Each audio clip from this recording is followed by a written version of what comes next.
Bonjour à tous et bienvenue pour cette vidéo en première. Et donc, d'ailleurs, ça, c'est une nouvelle habitude là qu'on va prendre de faire un première. C'est pour tous les premiers dimanches de chaque mois. Donc, on lance ça. On a commencé avec la vidéo de l'année 2023. C'était le premier dimanche du mois de novembre. On avait fait ça. Et donc, ce sera toujours une vidéo en première où je serai présent dans le chat lors de la première diffusion là, qui se fera toujours le premier dimanche de chaque mois et qui sera suivi, pour ceux qui sont dans le parcours astrologie.live, d'une session live du parcours dans laquelle on va entre autres approfondir le sujet de chacun de ces vidéos premières. Donc voilà, on est en dehors là des sujets de nouvelle lune, pleine lune. On va élargir les notions d'astrologie. C'est le but de ces vidéos-là. C'est un ajout dans tout le travail que je fais en astrologie. Je trouvais que ça s'imposait. C'est quelque chose de tellement important. Cette fois-ci, nous allons faire une interprétation de Encanto. C'est un film de Disney. Donc, je ne suis pas nécessairement un grand fan de Disney. Ce n'est pas une question de pousser ça. Évidemment, chaque réseau a ses limites, mais quand même, ce film est riche en symboles. Il y en a vraiment beaucoup.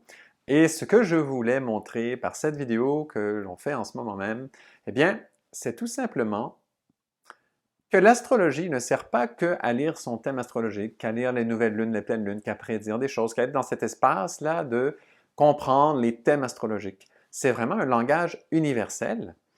Et voilà, c'est pour ça cette nouvelle série de vidéos. Cette fois-ci, c'est à travers un film, mais il y aura plein d'autres approches. Il s'agit de pétrir, de faire grandir, d'élargir ce sujet de l'astrologie pour comprendre, quand on dit que c'est un langage universel, en fait, comment on peut s'en servir dans notre quotidien, dans toutes les choses que l'on vit, dont, par exemple, l'écoute d'un film.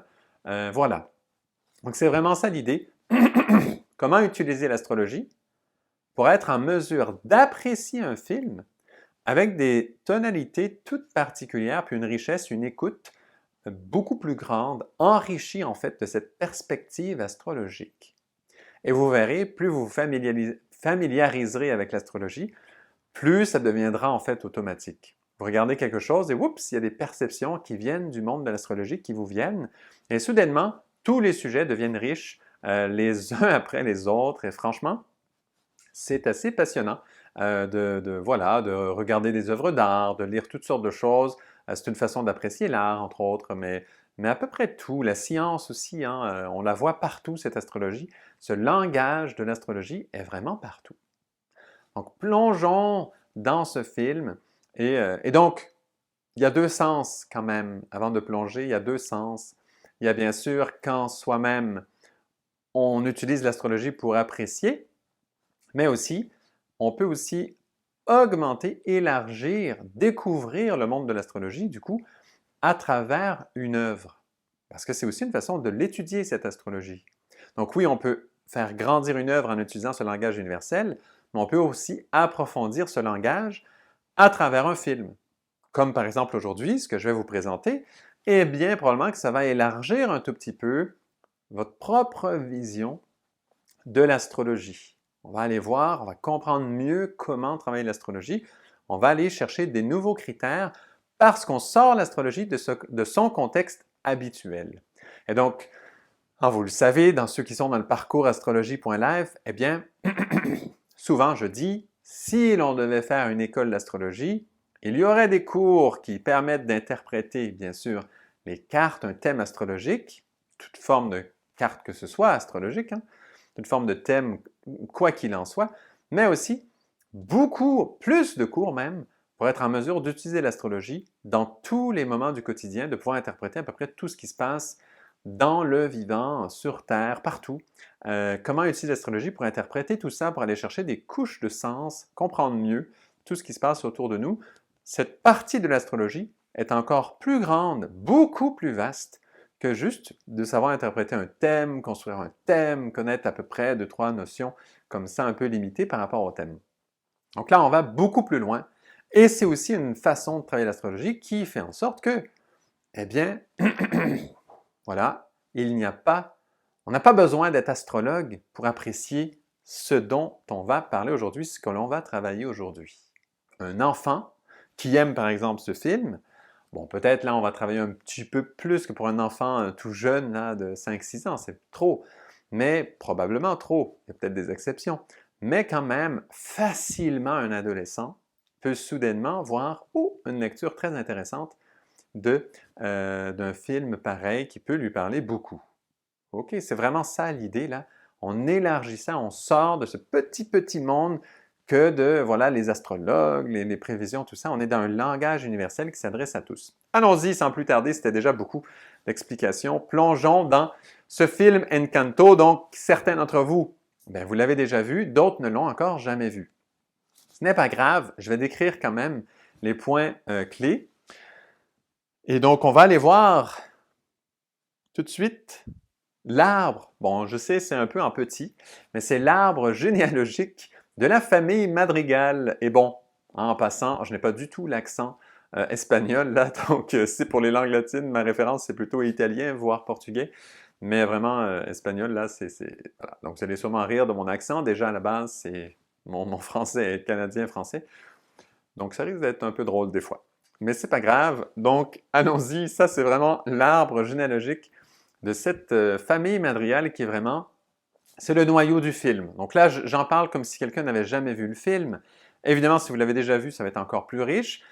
Si, après cette vidéo-là, vous voulez aller voir le film, mais allez-y. Si vous ne voulez, vous pouvez aussi aller voir simplement juste, je sais que sur YouTube, en fait, les chansons du film sont trouvables, elles sont déjà intéressantes. Ça vous donne déjà des petits bouts reliés à ce qu'on va partager aujourd'hui, mais il y a encore bien plus, c'est beaucoup plus riche quand on voit le film au complet quand même.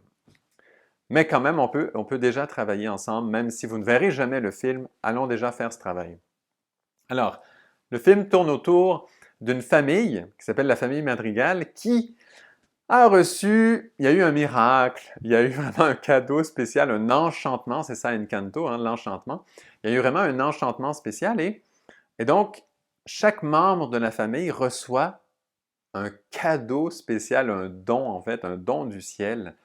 Et voilà, ce don descend, s'officialise quand ils ont je ne sais plus quel âge, là, peut-être 5 ans, je ne sais pas, je ne connais pas les détails du film trop en détail, hein, mais quand même. Donc voilà. Donc c'est une famille magique et souvent dans le film, il y a toujours des chants, hein, des chansons. Dans les films de Disney, bien souvent ils vont dire c'est comme une constellation extraordinaire dans laquelle chacun brille. Ça fait tellement penser à l'astrologie déjà, là, moi c'était évidemment que tout de suite mes antennes se sont allumées. Et donc de voir à quel point le film est construit, entre autres, sur des principes liés à l'astrologie, c'est très intéressant. Soit par intuition, par ceux qui ont fait le film, ou peut-être même qui ont été chercher des notions directement, on verra un jour. Donc voilà. Donc je vous dresse un petit peu, on va voir l'arbre généalogique de cette famille. Tout le film tourne autour d'eux, hein, en réalité. Et donc on va aller voir, il y en a 10 en fait. 10 membres de la famille qui ont un don spécial. Comme par hasard, on a 10 planètes en astrologie, quand on inclut Pluton évidemment. On a 10 planètes. Et donc, c'est très simple ce qu'on va faire aujourd'hui.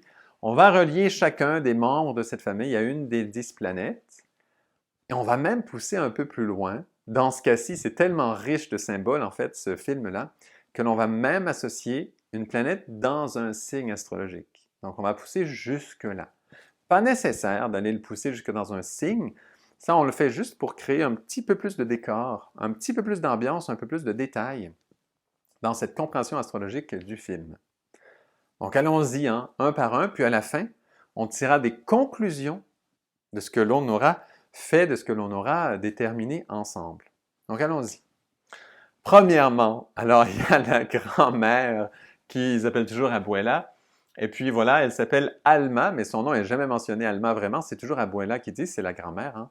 Et donc voilà. Donc elle, quel est son rôle dans ce film? Je vous décris un tout petit peu le personnage. Là, je mets les 10 planètes, desquelles on va choisir pour chacun un peu. Et donc, quel est son rôle? Eh bien, c'est très particulier. Elle, son histoire, elle avait c'est ça, hein? Elle avait ses enfants, ou elle allait avoir ses enfants. Elle était soit enceinte ou elle avait déjà ses enfants, je ne me rappelle plus exactement. Elle attendait donc des triplés, ou elle avait des triplés. Ça, c'est un petit bout du film, je ne me rappelle plus exactement, mais ils ont dû se sauver parce que dans leur village, il y avait vraiment une guerre, là, une inquisition, une invasion là, qui se poussait. Et donc, ils se sont sauvés. Et en se sauvant, eh bien, le père, donc le compagnon hein, de Alma, donc de Abuela dans le film, eh bien, il a perdu la vie en fait. Soit il s'est fait capturer, soit il est décédé, mais en tout cas, il a disparu. Et c'est à ce moment que le miracle est arrivé. Ça se manifeste par une chandelle, une bougie, qui est arrivée. Et voilà qu'elle était magique, elle ne s'éteignait pas. Elle a fait en sorte que tous les enfants de cette famille allaient avoir là un don spécial. Et le rôle de Abuela, c'est de tenir cette famille. Hein, elle a un rôle tout à fait spécial parce que c'était comme une deuxième chance, parce que tout était terminé une fois que son compagnon est comme ça capturé ou décédé, etc., tué là, par cette inquisition ou autre. Eh bien voilà que c'était comme une deuxième chance. Et donc elle va gérer cette famille, elle va tenir cette famille en étant très fière des cadeaux qu'ils reçoivent et en tenant vraiment un peu cette coutume-là des cadeaux qui sont reçus, etc. Et elle tient ça assez serré. Et voilà qu'elle gère tout ça de cette façon. Et là, la planète qui va correspondre à ça, eh bien, alors, pour ceux qui connaissent le film, ça peut être un peu peut-être surprenant, mais c'est vraiment Jupiter. C'est vraiment une énergie jupitérienne, c'est lui en plein centre, là, ce fameux Jupiter, qui joue ce rôle, pourquoi? Parce qu'il veille, parce qu'il gouverne, parce qu'il observe tout ça, et qu'il s'assure que tout tienne.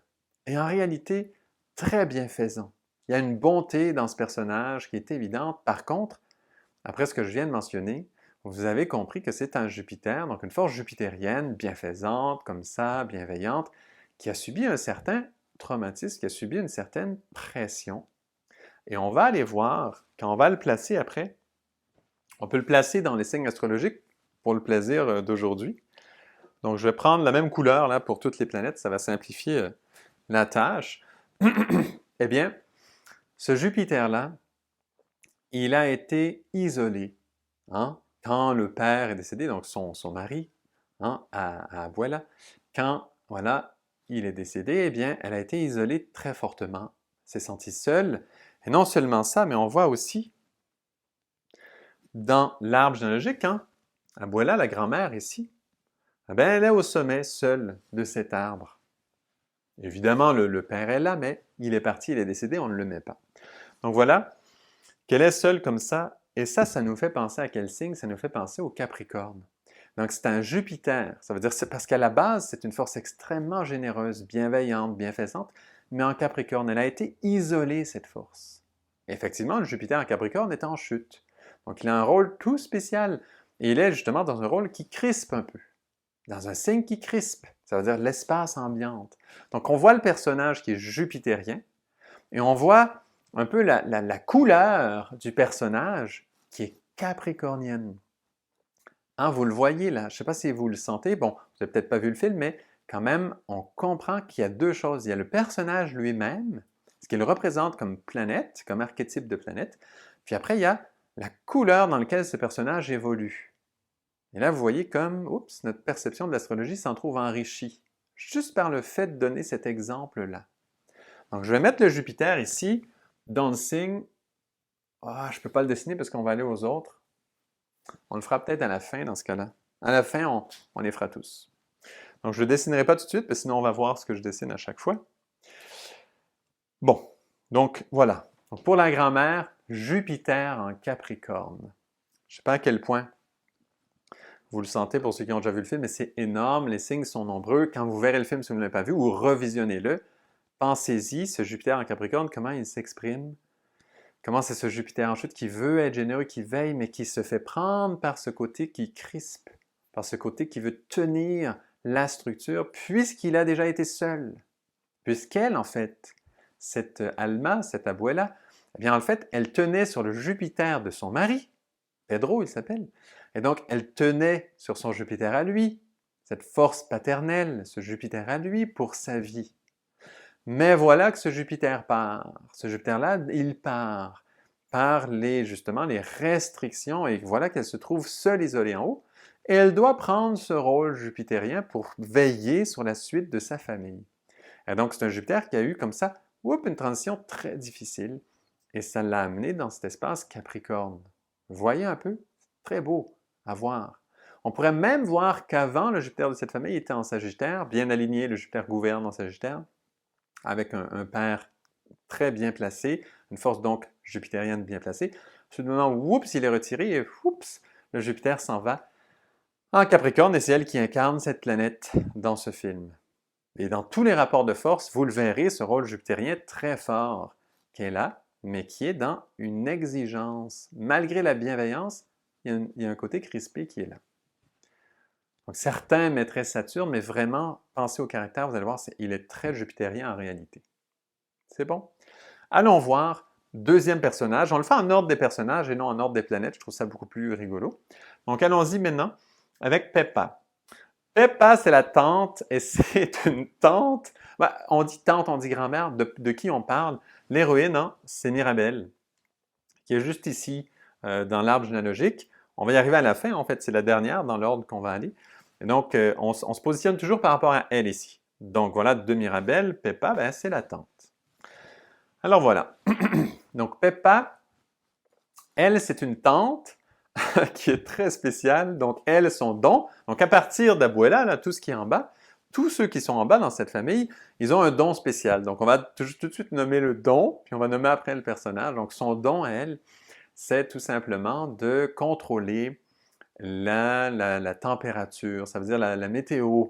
Hein? Et donc si par exemple, elle s'enflamme au niveau émotionnel, il y a quelque chose, ou elle est mécontente, eh bien, il va y avoir des orages. Jusqu'à un ouragan, c'est un petit peu la grande, voilà, c'est un peu le maximum, un peu d'expression de cette force-là. Et donc, elle peut amener le beau temps en permanence si elle veille sur son humeur. Et voilà, simplement. Donc, c'est un peu sa force. C'est son don tout spécial à Peppa, donc cette tante qui a eu 3 enfants, en fait, qui a 3 enfants qui sont en bas, on en parlera plus tard, et qui est mariée, là, voilà, son conjoint, là, j'ai oublié le nom, mais voilà. Son conjoint n'est pas vraiment directement dans cette descendance directe, donc n'a pas de dons spéciaux. Hein. C'est vraiment la descendance directe dans laquelle il va avoir ce don particulier pour chacun. Donc voilà, pour Peppa, un don. Alors le don tout seul déjà. Je ne sais pas si vous le trouvez tout de suite, c'est quand même assez intuitif quand on va voir dans les planètes, mais qui peut bouger comme ça. La météo, le temps, les conditions extérieures, dans un clin d'œil, ça peut changer selon son humeur. C'est très, très, très uranien. Alors, vous l'aurez deviné pour la plupart, c'est très uranien en fait comme force, de pouvoir changer comme ça. Mais donc maintenant, on voit que c'est un Uranus, mais c'est un Uranus qui, si on lui met un signe maintenant à ce fameux Uranus, c'est un Uranus particulier. Premièrement, parce que c'est une femme, donc ça lui donne déjà une force féminine, mais pas seulement. Aussi maintenant de voir que ce mouvement de température, de ce changement, dépend beaucoup, beaucoup de son propre état intérieur émotionnel, émotif, tout près d'elle. Et elle est aussi, autre chose à nommer, elle est totalement en train de suivre cette force de Abuela, de la grand-mère, qui tient à la famille là, de façon un peu solide, comme un Jupiter en Capricorne, là, comme on a décrit. Donc vous voyez, elle est totalement en train de suivre comme ça. Et ça nous dit, mais quel signe mettre là? Peut-être vous le voyez venir, c'est un Uranus en Cancer, dans une énergie qui est très Cancer, parce qu'elle suit naturellement cette force familiale, alors que c'est Uranus. Parce qu'un Uranus qui serait, je ne sais pas moi, certains auraient pu penser, mais c'est un Uranus en Bélier, puisqu'elle change comme ça rapidement les choses. Mais déjà, Uranus, lui, change suffisamment rapidement les choses. Si c'était en Bélier, elle n'aurait pas comme ça un respect énorme et qu'elle suit totalement la ligne qui est donnée par la grand-mère. Donc, elle est totalement dans une force du type Cancer, signe Cancer. C'est son monde, son équilibre émotionnel à elle qui influence comme ça cette météo. Ça dépend vraiment de cet équilibre type Cancer, type notre humeur à nous. Voilà cet espace Cancer qui détermine ce changement, qui touche son don. Vous voyez à quel point c'est comme un Uranus en Cancer. Donc, vous voyez que ces fameux personnages, quand on leur donne une lecture astrologique après, imaginez, là on va tous les faire, hein, imaginez-vous regarder le film après. Vous voyez tous ces symboles qui bougent, bougent, bougent, bougent. C'est captivant. Ça donne plein de lectures très intéressantes. Donc voilà, pour Peppa la tante. Ensuite, on va aller voir l'oncle Bruno. Donc Bruno, lui, très particulier. Bruno, c'est, d'ailleurs, il y a un chant consacré à lui, c'est « On ne parle pas de Bruno ». En passant, le film, si vous pouvez, si vous comprenez, écoutez-le en anglais. C'est bien meilleur dans la version originale. Les accents sont excellents.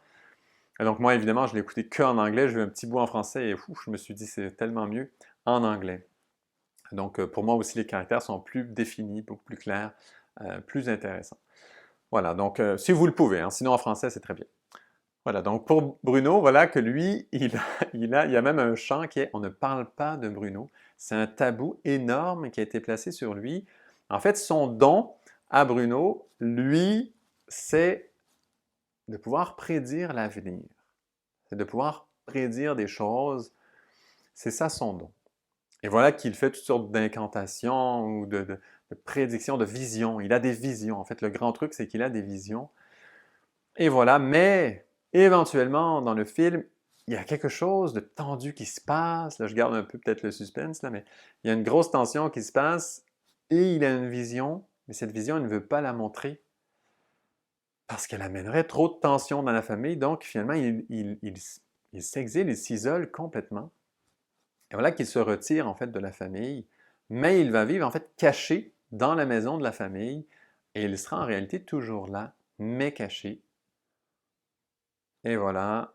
Et aussi, il y a un point peut-être important à mentionner, c'est que ces visions ont en général un pouvoir énorme sur ceux qui l'écoutent. Ils vont tous croire que dès qu'il dit quelque chose, ça va se réaliser parce que c'est une vision. Vous voyez, ça c'est aussi quelque chose qui est très très clair dans le film. Comment c'est démontré? C'est pour ça qu'il se retire, parce qu'il est toujours vu comme, de toute façon, quand je dis quelque chose, c'est toujours trop pris au sérieux, comme si ça allait absolument se passer. Et voilà que c'est souvent pris les côtés négatifs surtout, donc cette peur de. Donc après ce qu'on a dit, la planète qui lui correspond, il y a plein d'autres choses hein, qu'on peut nommer, c'est un film riche là, donc il y a plein d'autres éléments, je nomme que quelques-uns. Je ne sais pas si vous le sentez, mais c'est une force plutonienne qui est là. Comme s'il est question de vision, on pourrait croire à une force neptunienne, mais, si vous regardez vraiment le personnage, c'est totalement plutonien, puisqu'il est totalement question de pouvoir, puis aussi de se cacher. De rester caché dans l'inconscient, dans les murs de la maison, c'est incroyable. Donc, c'est vraiment cette force du pouvoir qui est cachée, qu'on va retirer. On la découvre, on veut la cacher. Et même si c'est arrivé même avec la planète Pluton, on découvre Pluton, on dit c'est une planète et tout, elle reçoit tous ses honneurs, et soudainement après, au niveau astronomique, on dit ce n'est pas une planète, c'est une planète naine, donc ça ne compte plus vraiment comme une planète, et voilà. Et donc on va cacher, on en va chercher le pouvoir, on le montre, mais après on va le retirer. C'est quelque chose qui se passe beaucoup avec Pluton, parce que le pouvoir, eh bien, ça nous fait peur. On a l'impression que ce sera toujours nocif. Hein? On dit pouvoir, beaucoup de gens le voient comme nocif dès qu'on dit le mot pouvoir. Voilà, donc c'est vraiment ce Pluton-là qui définit, hein? Je ne vais pas montrer les planètes, hein, mais c'est ce fameux Pluton qui vient définir ce personnage, Bruno, et si on doit lui donner un signe, eh bien, il est tellement dans un monde de symboles. Il est entre deux tout le temps. Il va vraiment plonger dans le monde des poissons. Il est un peu flou, puis il est mou comme personnage. Il n'est pas là avec cette force où on pourrait croire, je ne sais pas moi, le scorpion tellement c'est du pouvoir, mais non, non. Si on regarde le personnage, il est dans un espace totalement doux, un peu comme ça, il suit les courants en fait. Il suit les courants comme il le peut, et voilà. Il est totalement de l'énergie poisson. Son message, il arrive difficilement à le faire passer dans la réalité de chacun, donc il est tout à fait comme un Pluton en poisson. Donc ça vous donne un peu cette idée-là. Cette couleur, on continue, il y en a quand même plusieurs encore, donc continuons. Alors, Julieta, c'est la mère donc de l'héroïne, donc du coup ça on sait, hein, ça c'est la grand-mère qui a eu 3 enfants, la tante, l'oncle et du coup la mère de Mirabel qui est notre héroïne. Et donc, elle, son don, c'est que quand elle fait à manger, eh bien, elle donne la nourriture qu'elle a cuisinée et ça va guérir quoi que ce soit. Si quelqu'un a même, voilà, les images qui sont données, c'est un bras cassé ou des choses comme ça va guérir soudainement, directement. Et donc, elle peut tout guérir juste avec sa nourriture. Et elle est très, très gentille, très douce comme personnage, très agréable, très bienveillante. Vous le sentez venir. En plus, c'est la mère de l'héroïne. Et on sent tout de suite, c'est une force de la Lune. Au niveau des planètes, qui inclut bien sûr les luminaires. On voit tout de suite la Lune dans ce personnage, c'est tellement évident. Et comme nous sommes encore dans une énergie qui suit totalement cette ligne de la grand-mère, eh bien voilà que, et en plus que c'est la Lune qui est bienveillante et tout, on voit totalement encore l'énergie Cancer. Encore une fois. Donc on voit que les deux filles de la grand-mère, Peppa et Julieta, les deux sont dans cette énergie Cancer. Étrangement, la grand-mère est dans une énergie Capricorne. On avait dit Jupiter en Capricorne, on a dit Uranus en Cancer et la Lune en Cancer. Et donc, on voit que ça fait un axe. Il y a un axe qui est présenté là. Un axe solide qui est basé sur la maison. Et d'ailleurs, la maison de cette famille, c'est quelque chose de épique. C'est quelque chose il l'appelle Casita, c'est une maison magique en fait. Et elle participe totalement à cette vie spéciale. D'ailleurs, il y a des portes, il y a des chambres magiques pour chacun des personnages. Et donc, on voit que l'aspect maison est très important. Donc, c'est une espèce de bulle maison où, justement, les deux là qui ont de la descendance sont dans cette force Cancer. Et on voit que c'est cet axe qui est créé comme ça, dans cet axe Cancer-Capricorne, dans le film. Bruno, lui, il est à part. Il est dans cette force poisson, reste dans une énergie d'eau quand même, mais dans le signe des poissons et surtout un Pluton qui est caché, voilà, qui est vraiment ailleurs. Il amène une énergie qui ne coule pas naturellement dans cet arbre. D'ailleurs, il n'a pas de descendance, il est vraiment dans un autre espace. Il ne suit pas la ligne naturelle, bien qu'il aime cette famille, il ne suit pas cette ligne naturelle de cet axe Cancer-Capricorne, qui parle du coup d'un sujet très précis qui va se préciser au fur et à mesure que l'on avance. On continue un petit peu. On va aller voir du coup la suivante, c'est Dolores, qui est donc une cousine de Mirabel, puisqu'elle est la fille de la tante de Mirabel. Donc la fille de Peppa. Et donc Dolores, elle, son don spécial, c'est qu'elle peut entendre tout. Elle a une oreille tellement fine, elle peut entendre à peu près tout. Et voilà, qu'elle est voilà, relativement discrète, elle entend tout, elle est très drôle, c'est vraiment un drôle de personnage, et voilà, elle est comme ça. Elle entend tout, discrète, elle est un peu dans son monde, comme elle entend tout, elle sait à peu près tout, elle entend vraiment beaucoup, donc on va imaginer que quelqu'un parle dans sa chambre seule, un peu à voix haute, ou à quelqu'un d'autre, elle va entendre, par exemple. Donc, elle sait à peu près tout. Elle entend tout et elle est discrète. Déjà, juste ça, là, probablement que vous commencez à le sentir, c'est une force saturnienne. Vous l'aurez probablement deviné, donc Saturne. C'est vraiment une force saturnienne de pouvoir tout entendre. C'est cette sagesse qui entend tout, c'est l'oreille, hein, qui entend tout, même les choses les plus fines, et qui peut donc, et qui retient tout aussi. Qui retient tout, qui entend tout et qui sait à peu près tout, qui est patiente, qui attend. D'ailleurs, elle est très, très patiente en amour, entre autres. Dans le film, c'est bien démontré. Et donc voilà, elle a cette force saturnienne totalement claire, démontrée, c'est une évidence. Et au niveau du signe, si on va lui attribuer un signe à cette fameuse Dolores, cette cousine de Mirabel, eh bien, on peut très bien l'avoir dans le signe de la Vierge, de par sa discrétion et son attention pour toute chose en réalité, et cette précision dans son être. Souvent, dans les chants, elle va, elle, parler très, très, très vite. C'est vraiment une force du signe de la Vierge, là, qui conserve, qui préserve un espace précieux. Il n'y a pas d'exagération dans son personnage, vraiment. En général, hein, c'est vraiment quelque chose de placé. Donc, on voit cette force Saturne en Vierge. On voit tout de suite cette énergie-là dans son personnage. Allons un petit peu plus loin. On va aller voir maintenant le deuxième enfant de Peppa la tante, et c'est Camilo, le cousin, un des cousins de Mirabelle.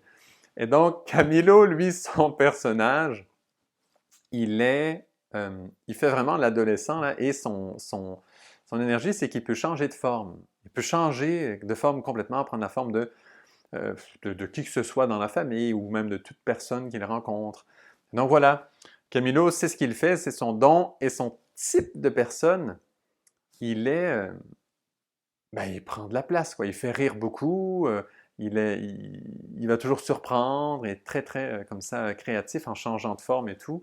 C'est un drôle de personnage, mais qui prend quand même beaucoup de place. Donc finalement, si on lui donne une planète, cette capacité à changer de forme, eh bien ça, peut-être que vous le voyez, c'est clairement Neptune. C'est vraiment Neptune qui amène ce changement de forme. Parce que quand on change de forme, même si on prend la forme de quelqu'un carrément, et même la voix, hein, puisque comme on prend tout d'eux, on prend aussi la voix, il prend aussi la voix. Et voilà qu'on touche d'autres états de conscience. On touche vraiment le monde de Neptune, puisqu'on prend la forme d'un autre et on touche comme ça à un autre état de conscience. Il est très jeune, donc il ne maîtrise pas vraiment ce don. Tant que ça, il joue avec plus qu'autre chose. Et justement, dans sa capacité à jouer avec et à prendre beaucoup de place avec son don comme ça, il n'est pas du tout timide, il a une force de lion. Clairement, c'est donc, on va dire, un Neptune en lion qu'on perçoit beaucoup très fortement de lui. Donc ça vous donne le personnage, puis l'énergie qu'il y a autour de sa force. Si on va un petit peu plus loin, on va aller voir Antonio. Ça, c'est le petit cousin de Mirabelle. Donc Antonio, c'est vraiment le petit mignon, là. Et lui, ah ben, c'est quand même touchant comme personnage. Je peux révéler des choses du film, là, tout simplement. C'est que Mirabelle, elle, en fait, elle n'a pas reçu de don. Et Antonio, eh ben, c'est le seul qui est plus jeune que Mirabelle. Donc, dans le film, on voit quand lui va recevoir son don. Et comme pour Mirabelle, ça n'avait pas fonctionné, eh bien, pour Antonio, il y a comme un petit suspense. Et il est très près de Mirabelle, ils sont vraiment amis. Et lui, voilà, qu'il adore les animaux. Et son don, c'est quoi? C'est de parler avec les animaux. Et voilà, que tous les animaux viennent avec lui. Et là, il a ces échanges incroyables avec tous les animaux. Si on doit lui donner une planète, juste ce fait de pouvoir parler avec tous les animaux, c'est comme si on peut voyager dans tous les espaces, puisque les animaux viennent représenter toutes sortes de réalités et d'instincts, et donc de monde aussi, de pouvoir échanger avec eux, de pouvoir parler avec eux. Et voilà, juste par le fait aussi que c'est le petit enfant, le petit dernier, c'est vraiment un Mercure, celui-là. C'est vraiment un Mercure direct. Et si on doit lui donner un signe, eh bien, juste par la complicité qu'il a avec Mirabelle, on voit bien ce signe du Gémeaux. Ce signe du Gémeaux, c'est comme si les deux sont ensemble. D'ailleurs, quand il va chercher son don, eh bien, il marche là pour aller chercher son don avec Mirabelle, comme s'il doit sentir d'être deux, d'être soutenu aussi par l'autre en permanence. Ils vivaient dans la même chambre comme frères et sœurs, et donc il y avait cette proximité de type Gémeaux que lui garde, et après il a cette complicité de type Gémeaux avec tous les animaux avec lesquels il interagit dans le film. Donc on voit très bien, c'est un Mercure en Gémeaux, très à l'aise, très agréable ce personnage. Vous voyez, c'est une planète qui est dans un signe où elle gouverne, donc c'est naturellement très agréable. Un personnage du coup qui coule de sources tout à fait naturelles. D'ailleurs, si on fait un petit retour là-dessus, il y a aussi Julieta, la mère de Mirabelle, qui représente la lune dans le signe du Cancer, qui est aussi dans son signe où elle gouverne. Hein? Donc c'est aussi un personnage qui coule de source. Très, très, très en harmonie. Vous voyez? C'est incroyable hein, de voir ça. On dirait que ça a été pensé de cette façon, mais c'est qu'en fait, les symboles d'astrologie sont réellement partout. Donc là, on les voit, on les discerne, on les nomme, et ça devient incroyable. Effectivement, c'est une planète qui gouverne dans ce signe, c'est effectivement un personnage qui est très harmonieux, c'est très spécial. Allons voir un peu plus loin. Alors, là, on tombe dans les enfants de la mère de Mirabelle, donc ce sont les sœurs. Il y a 2 sœurs à Mirabelle, ici c'est 3 sœurs. Donc Louisa, elle, c'est un personnage spécial. Oui, c'est bien sûr une femme, mais c'est très rare ça qu'on va voir ça, mais c'est une femme qui est extrêmement forte. très, très physiquement puissante. Elle peut lever à peu près tout ce que l'on peut imaginer. Et donc, c'est ça son don, hein. C'est vraiment un don de force qu'elle a. Et ça, c'est particulier. Et vraiment, c'est un personnage incroyable, très clé. Là. Il y a des scènes vraiment intéressantes avec Louisa. Et voilà. Elle peut lever à peu près tout. Elle a une force vraiment herculéenne, là, mais vraiment, totalement magique. Et voilà que c'est son personnage. Et donc, si on doit lui donner une planète, je crois que c'est une évidence, vous l'ayez, j'espère, tout de suite, c'est vraiment Mars. Hein? C'est vraiment une capacité de... Donc ça, c'est intéressant. Ils ont utilisé une planète masculine, mais pour Mars, et très souvent, Mars est très, très typé dans le côté masculin, donc homme. Mais là, vraiment, ils ont pris Louisa. Et donc, c'est très intéressant de voir un personnage féminin qui représente Mars, mais vraiment Mars. Là. Si vous voyez le film, c'est vraiment Mars directement. Et donc, ce Mars, eh bien, dans quel signe se trouve-t-il? C'est ça qui est intéressant. Le fait qu'ils prennent un personnage féminin pour montrer le Mars, on pourrait dire « Ah, c'est drôle, dans les principes, c'est pas tout à fait bien placé. » Mais en réalité, c'est extrêmement intéressant. C'est quand même une œuvre artistique. Et ça nous amène à comprendre certains positionnements du Mars. Évidemment qu'il ne sera pas dans un signe où il gouverne. Ça, clairement, de par la polarité du fait que c'est une femme qui est le Mars, on le voit clairement que c'est un peu drôle, ça fait un peu spécial, mais effectivement, le signe où elle se trouve, c'est vraiment, moi vraiment ce que je mets là, c'est le taureau. Le taureau, pourquoi? Parce qu'elle a une force physique concrète, matérielle, même quand on voit le personnage, une forme taureau. Il n'y a pas de laideur, mais il y a plutôt une présence physique très imposante, très matérielle. Et justement, et c'est justement, le taureau est un signe qui est gouverné par Vénus. Donc le fait que c'est une femme qui joue ce rôle, c'est la sœur de Mirabel, qui joue ce rôle de Mars, ça nous fait tout de suite, c'est très fort comment c'est une force de Mars dans le taureau. Et donc, c'est toute cette persévérance, cette force du taureau, cette volonté taureau qui est là, qui tient, qui est capable de soutenir, de supporter beaucoup, beaucoup de poids. Pensez à un taureau qui laboure, par exemple, qui peut tenir beaucoup, beaucoup de poids matériel. Très impressionnant. Donc, c'est tout un rôle, moi d'ailleurs, personnellement, qui me touche énormément. Moi, c'est en fait le rôle qui me touche le plus, je pense. En fait, quand j'y pense vraiment, c'est un film touchant. Hein? Voir ce film sans pleurer, faut quand même, soit qu'on écoute à moitié, soit que rien de tout ça ne nous touche, mais il y a tellement d'images. En général, ça nous touche. Moi, honnêtement, la scène qui me fait le plus pleurer, qui me touche le plus, c'est vraiment, où là, j'ai des larmes là, qui pointent, là, c'est la chanson de Louisa. Et il y a un bout, là, dans cette chanson, ça me touche vraiment beaucoup. Et là, je partage ça pour ouvrir. À quoi ça sert de faire le travail qu'on est en train de faire là? De mettre l'astrologie dans un film? Bon, voilà. Voilà un exemple à quoi ça va servir. On pourra en parler très très longtemps. C'est profond comme sujet pour l'instant, on ouvre. Mais là, je donne un exemple. Par exemple, pour moi-même, de voir ce personnage féminin, donc une femme, qui vit cette force martienne. Ça veut dire Mars en taureau, comme on a décrit là. Il y aurait d'autres possibilités, mais vu le personnage, c'est clairement Mars en taureau. Ah ben moi, personnellement, mon soleil est en taureau. Hein? Je suis du signe du taureau. Et je suis quelqu'un, comme je suis un homme, mon Mars est important. Chez les hommes, Mars est super important. Il est important chez tout le monde, mais chez les hommes, c'est capital. Ça va tout seul. La polarité est naturellement liée. Donc, c'est extrêmement important. Et tous mes efforts, eh bien, ils sont reliés, puisque cette force taureau est en moi, puisque mon soleil est en taureau. Et donc, de voir ce personnage qu'il vit, ça me touche, mais très profondément, en fait. Parce qu'ils ont utilisé un Mars en taureau. Quand je vois des films où c'est un Mars, je ne sais pas moi, un Mars en bélier, par exemple, un rôle de héros qui fonce et qui est toujours... Ça me touche beaucoup moins, je vais m'identifier moins parce que moi, mon Mars à moi, est influencé bien sûr par mon signe de naissance, hein, par ce soleil en taureau.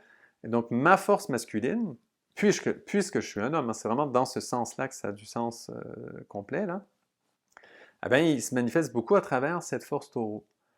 Et donc, ce personnage, en réalité, pour moi, vient résonner énormément dans certains aspects et ça me touche beaucoup. Et ça, eh bien, c'est incroyable.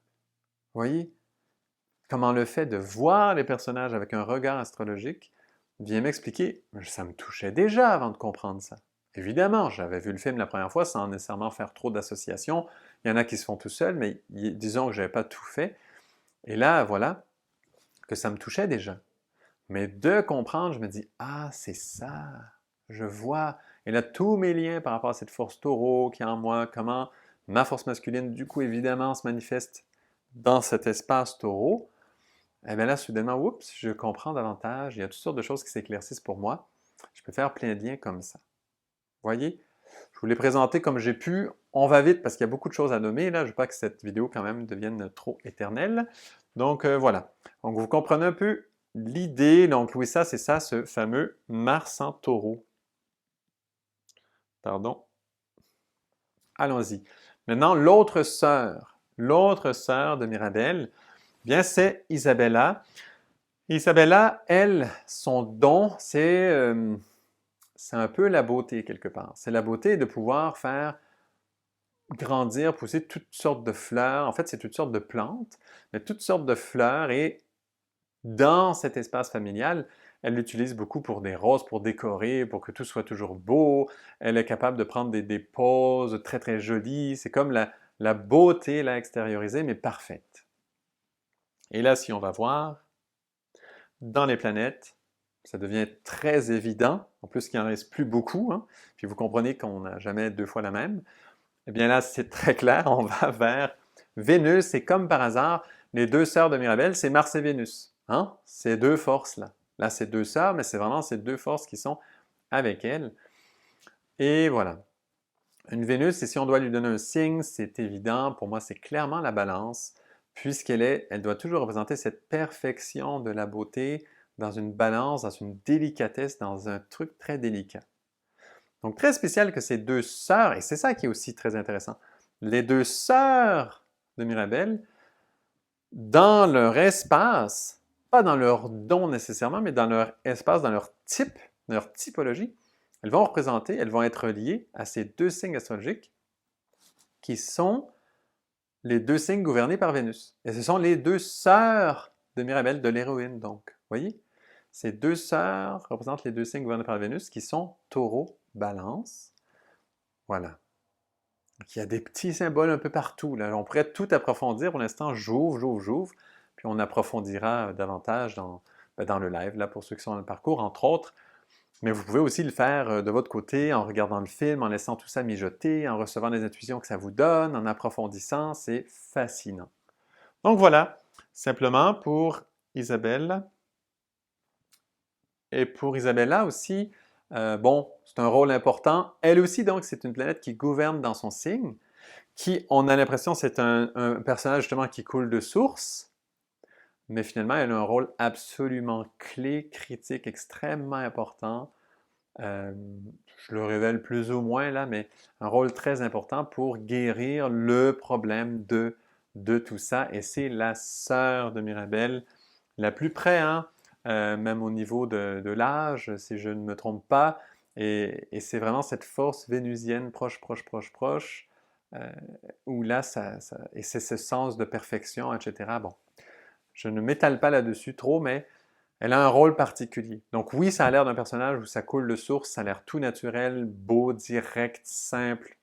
Tout est polarisé un peu parfaitement, mais en réalité, c'est là que se cache quelque chose de grand. Et finalement, Mirabelle elle-même, ben là, vous aurez compris, au niveau des planètes, il ne reste qu'une possibilité, c'est l'héroïne.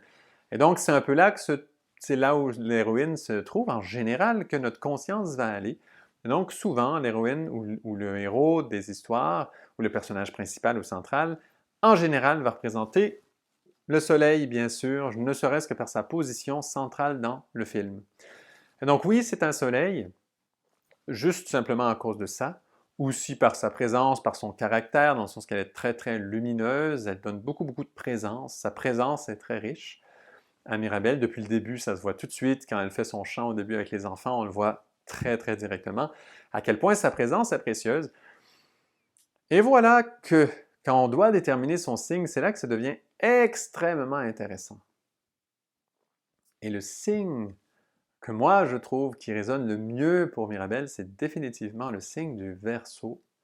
C'est donc un soleil en Verseau qui est le soleil en Verseau en exil.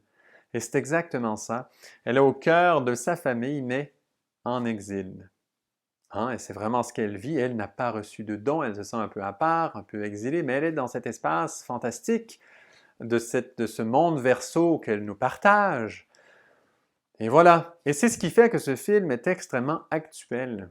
Puisqu'on entre dans l'ère du Verseau, nous sommes dans un processus d'entrée dans l'ère du Verseau, eh bien de voir un film où l'héroïne représente un soleil dans le signe du Verseau, donc en exil, parce que ce n'est pas facile d'entrer dans l'ère du Verseau, puisque le côté collectif, le côté global semble vouloir nous absorber complètement, notre conscience à nous. Et c'est vraiment ce qui se passe. Si vous regardez au niveau mondial, les plans mondiaux sont plus importants que nous-mêmes, l'Internet qui relie tout, et finalement notre conscience à nous, elle disparaît presque, on se fait presque absorber dans tout ça. C'est très impressionnant de voir ça.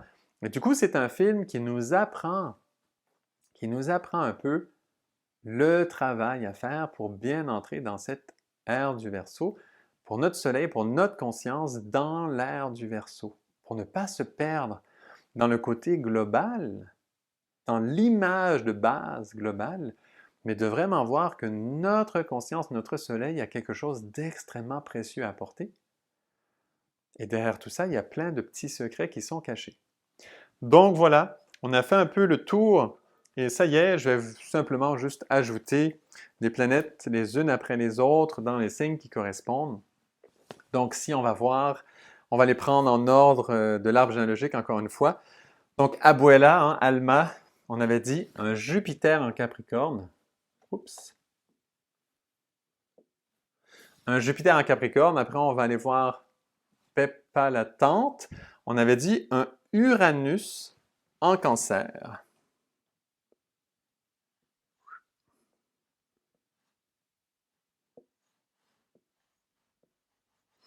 Ensuite, on va aller voir Bruno. On avait dit c'est un Pluton en Poisson. Mon Pluton, il est un peu drôle. C'est ma façon préférée de le dessiner. Je sais qu'il y en a beaucoup d'autres. Ensuite, on va aller voir la mère Julieta, qui est une lune en Cancer. Donc, nous avons deux planètes en Cancer. Je le mets sur le thème, pas pour faire un thème avec, on n'a pas besoin de faire un thème. C'est juste pour avoir une vision d'un coup visuel de ce travail que l'on fait sur ce film. Voilà, donc là, on a vu déjà la génération du fils et des filles de la grand-mère. On va aller voir maintenant les petits-enfants de la grand-mère. On va commencer avec Dolores, qui est un Saturne, et on avait dit un Saturne en Vierge. Ensuite, nous avons Camilo, qui est un Neptune en Lion, on avait mis. Ouf, désolé pour les dessins, c'est pas ma force. Ensuite, on a Antonio, qui est un Mercure en Gémeaux.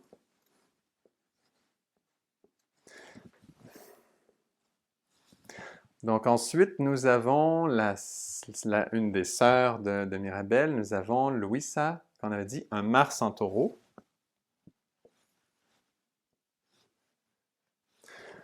Puis Isabella, une Vénus en Balance. Puis enfin, Mirabelle, un Soleil en Verseau. Donc ça vous donne, voilà, simplement une image un peu synthétique de ce travail-là. Ce n'est pas nécessairement quelque chose de tout à fait exceptionnel de le voir comme ça, mais ça peut donner une idée de certains carrés peut-être qui peuvent arriver ou des choses qui se font simplement entre signes. Voilà. Donc ça nous donne une petite idée comme ça. Mais plus important encore, on va aller voir. Là, on a terminé ce travail de nommer simplement. Je prends encore quelques temps avec vous, juste pour nommer des aspects plus profonds maintenant de ce fameux travail. un des aspects profonds, on l'a dit au tout début, c'est la force jupitérienne de Abuela. On avait dit, elle, son Jupiter a changé. Son Jupiter, c'était son mari qui est parti, qui est décédé ou qui a été capturé, puis c'est elle qui garde Jupiter. Et donc ça, c'est très fort parce que les changements de Jupiter, souvent, vont être un peu traumatisants. C'est un peu difficile. Si vous pensez à une référence, une force, je ne sais pas moi, quelqu'un qui a tout construit quelque chose. C'est lui qui a tout porté, et là voilà, il s'en va. Mais qui va prendre la relève? Vous voyez, c'est toutes ces questions de relève, de suite, de continuité. De bouger de Jupiter dans ce monde du Verseau, ce n'est pas facile. Parce que ceux qui ont été grands dans le passé, eh bien, nous sommes habitués de le voir dans l'ère des poissons. On est habitué de le voir dans l'ère des poissons. D'ailleurs, Bruno, c'est un peu ça, ces visions, auxquelles on s'attache et on reste collé à la vision, c'est ça qui va arriver. Et voilà, c'est comme ça, c'est comme une prédiction, on s'attache à ça. On a un peu le même réflexe, c'est bien démontré là, comme ça, mais on a le même réflexe avec quelqu'un qui a tout amené, par exemple. C'est la référence absolue, pensez à quelqu'un qui, je ne sais pas moi, quelqu'un qui a été un grand guide pour nous, qui est extrêmement important. Là, on donne toute une référence et comment, quand une fois que cette référence jupitérienne part, et comment on fait pour la suite? Comment on fait pour continuer? On peut imaginer un guide, même un maître spirituel, on peut même un businessman, quelqu'un qui a tout monté un projet. Bien, quand il part, c'est quoi la suite vraiment? Comment on fait pour bouger pour la suite? Et très souvent, on se tient, et ça c'est une attitude absolument poisson, on est dans les émotions, dans des émotions de l'absolu, c'est très très poisson ça. Et donc ces émotions de type poisson vont tenir un Jupiter, d'ailleurs Jupiter gouverne le signe des poissons dans l'absolu, mais bon, on ne va pas se compliquer la vie, mais disons, on va tenir ça comme s'il n'y a que ça qui était bon. Et là, on sait qu'on doit quand même continuer, on doit tenir le flambeau, justement la flamme des madrigals, là, cette chandelle, cette bougie du don, on doit tenir le flambeau, mais la référence n'est plus là. Donc on est crispé, et voilà que dans l'ère du Verseau, les choses changent. Et c'est ce qu'elle amène, notre héroïne, qui est représentée par le soleil en Verseau, c'est Mirabelle, qui amène, mais comment faire pour changer? Quelle est la référence que nous avons pour pouvoir, comme ça, une fois qu'un Jupiter important, ça veut dire qu'un guide important, que quelqu'un qui a mené, qui a été bienveillant, qui a bien placé, une fois que ce Jupiter part, quand on doit continuer après et porter le Jupiter nous-mêmes, comment vivre ça? Comment laisser, oui, des émotions sacrées du monde des poissons reliées à ce Jupiter qui est parti, mais comment prendre sa propre place? Comment prendre sa place, notre soleil, notre vivant, notre présence à nous-mêmes, incarner cet espace? C'est un peu ça, un des secrets de Mirabelle, un peu ça qui est montré dans ce film. Il faut prendre notre propre place pour que le Jupiter soit réellement vivant. Oui, le grand Jupiter est parti. Pensez aux chrétiens, par exemple. Jésus est parti, ça fait longtemps. Pensez à la plupart des mouvements religieux ou autres. Bien, la personne qui a établi le mouvement, en général, oui, elle est partie. Mais comment on fait après pour vivre le Jupiter soi-même? Dans cette ère des poissons, nous étions dans des grandes émotions infinies qui s'éternisent. Donc, c'était comme correct de rester collé dans un monde où, oui, on reste relié à cet être-là du début et on reste juste dans ça. Et là, ne me comprenez pas mal, hein? Je ne suis pas en train de dire que ça n'a pas de valeur du tout. Ça a tout à fait une valeur de garder les émotions reliées à cet être, de toujours se relier à cet être, c'est une évidence. Je le dis tout le temps, hein? Tâchez d'entrer dans sa tête, tâchez de se relier à. Mais il s'agit de ne pas rester que dans les émotions qui, à la vue du monde du Verseau qui s'en vient, là, qui arrive, là, qui est à notre porte, à la vue de ce monde du Verseau, ces émotions-là deviennent juste comme si c'était collant, comme si c'était lourd. Alors que pourtant, c'est beau, c'est sacré, c'est extraordinaire, mais attention, si on ne laisse pas la place au soleil de se manifester, d'ailleurs, tous les grands ont toujours dit, c'est pas moi, c'est le Père, ou c'est pas moi, c'est le soleil, ou ce n'est pas moi, c'est le Christ, ce n'est pas moi, c'est ce principe absolu. Ils nous ont tous dit, reliez-vous au principe absolu. C'est là qu'il faut se relier. Donc bien sûr, on se relie au principe absolu à travers eux, mais il faut donner notre propre présence pour que ce passage de changement de Jupiter puisse se vivre bien. Et c'est ça, guérir ce que la grand-maman Abuela, là, Alma, pour guérir ce qu'elle a vécu, cette tension, cette difficulté terrible, eh bien voilà la clé. Il ne s'agit pas de rejeter là, ces grandes émotions mystiques. C'est évidemment qu'elles sont extraordinaires, il faut les garder, mais il faut aussi donner notre présence, donner notre véritable présence parce que un enseignement spirituel, on doit le vivifier à chaque instant. C'est ce que moi, je dis tout le temps, je répète sans arrêt en astrologie. Il faut vivifier les notions d'astrologie. Il faut y mettre notre soleil, il faut y mettre notre présence de maintenant. Jamais deux fois une interprétation astrologique sera la même. On pourra toujours dire, par exemple, ces personnages sont les mêmes planètes, mais on va dire d'autres mots, on va dire autre chose, et il y aura un sens différent chaque fois. Il y aura des petites nuances. Souvent, il y en a qui disent que je me répète beaucoup, c'est relativement vrai, mais sachez qu'à chaque fois, il y a une petite nuance. On vivifie les choses différemment, et c'est ça, y mettre notre soleil. Animer un enseignement spirituel, c'est nécessaire. On garde les grands sentiments sacrés qu'on a développés, il ne s'agit pas de les jeter du tout. Pas dans ce cas-là, ça, il faut garder ça. Les grandes références, il faut les garder. Mais chaque fois qu'on les nomme, à chaque fois, il faut les vivifier d'une façon nouvelle. Extrêmement important, et c'est une des leçons que nous enseigne ce film. On voit c'est Disney, vous allez dire, mais non, Disney c'est basé sur la publicité, sur ci, sur ça, sur... Voilà, c'est des psychologues qui essaient de toucher, bon, oui, évidemment qu'ils ont probablement fait ça, j'imagine, hein? Mais en même temps, dans ces films, parfois se glissent des perles comme ça. Et si nous y mettons un sens, ça veut dire si nous y mettons notre soleil dans ce monde du Verseau. Parce que Disney, c'est quoi? Une grande force qui englobe plein de gens. Très Verseau, quelque part. Ça veut dire qu'il unit à peu près tout le monde dans voilà, un film que plein de gens vont voir. En tout cas, au niveau des enfants, c'est immense. Et donc, ils font cette espèce de force Verseau-là. Mais si dans cette force Verseau, on y met notre soleil, on y met notre présence, on n'est pas que esclave de ces lignes soi-disant, voilà, mal placées, etc., pour que ça fonctionne, qu'ils aient du succès, qu'il y ait de l'argent, puis qu'ils soient dans les valeurs actuelles de la société, toutes sortes de choses tordues qui se glissent dans les Disney. Vous le savez, ces théories-là, qui existent certainement, mais si nous y mettons notre soleil, nous ne sommes plus une pauvre victime de ces choses-là qui ont été placées. Nous y mettons notre soleil, nous interprétons ça avec une vraie lumière qui vérifie réellement le contenu. C'est comme ça qu'on peut consommer ce genre de matériel-là. Il faut activer, il faut y mettre notre soleil. C'est ça. Voilà, c'est une des choses que Mirabel nous démontre. Si vous visionnez le film, si vous l'avez en tête, c'est tellement évident. Une fois nommé en plus, creusez ça, poussez ça plus loin, vous allez voir, c'est fascinant. Ça, c'est une chose. Puis j'en ai une autre petite réflexion que je vais vous partager après. Ça y est, on va terminer. Je sais que c'est déjà long, mais je vous en propose une autre. On l'a nommé rapidement. C'est cette histoire de l'axe Capricorne-Cancer. On voit qu'il y a deux planètes en Cancer. C'est le seul signe où on les trouve. En passant, petite parenthèse, évidemment qu'on pourrait placer les planètes dans d'autres signes. C'est mon interprétation avec la vie que j'y mets maintenant, que j'y mets moi. Je la vivifie de cette façon.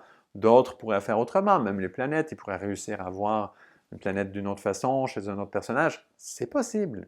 Je ne suis pas en train de dire que c'est absolu en passant ça, hein? Mais c'est une interprétation, par contre, vivante. Et c'est ça qui compte. Donc voilà.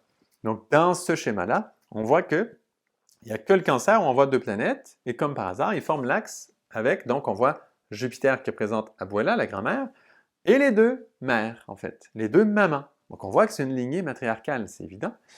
Et donc, Jupiter, Uranus, Lune forment un axe très puissant. C'est un axe de la structure basée sur la petite famille, qui est représentée en général par le Cancer, ça veut dire la cellule familiale, et le Capricorne qui parle de la structure de la société et du gouvernement et comment les choses fonctionnent au niveau des lois, du gouvernement, etc. De l'encadrement des familles. Donc ça, c'est un axe actuel ultra puissant. Et voilà que Mirabelle, elle entre dans le Verseau. Elle entre d'un pied dans le Verseau et elle vient comme ça bouger de Jupiter au Soleil et elle vient faire passer ce qu'on dit en général la cellule familiale, donc on dit souvent petite famille, qui se représente partout et que c'est un symbole extraordinaire, c'est pas du tout péjoratif. Donc il y a cette force de petite famille. Et là, on passe à la grande famille, celle du Verseau, celle de voir le tout, celle de voir plus grand. Et effectivement, qu'est-ce qui est tellement spécial dans le film, c'est que à la fin, pour reconstruire cette famille, leur maison, etc., tout le village vient participer. Tout le village, qu'est-ce qu'il représente au niveau astrologique? Tous ces degrés que vous voyez dans chaque signe où il n'y a pas une planète. Il n'y a pas un don incroyable sur ce point, mais quand même, ils sont présents. Ce sont tous les signes du zodiaque, donc l'entièreté. Ça montre bien que cette force Verseau de Mirabelle, elle vient donner une place à l'entièreté, à la grande, grande famille. Et c'est un travail aussi dans ce sens, passer de la petite famille à la cellule familiale, à la grande famille avec un point de vue beaucoup plus large, beaucoup plus grand.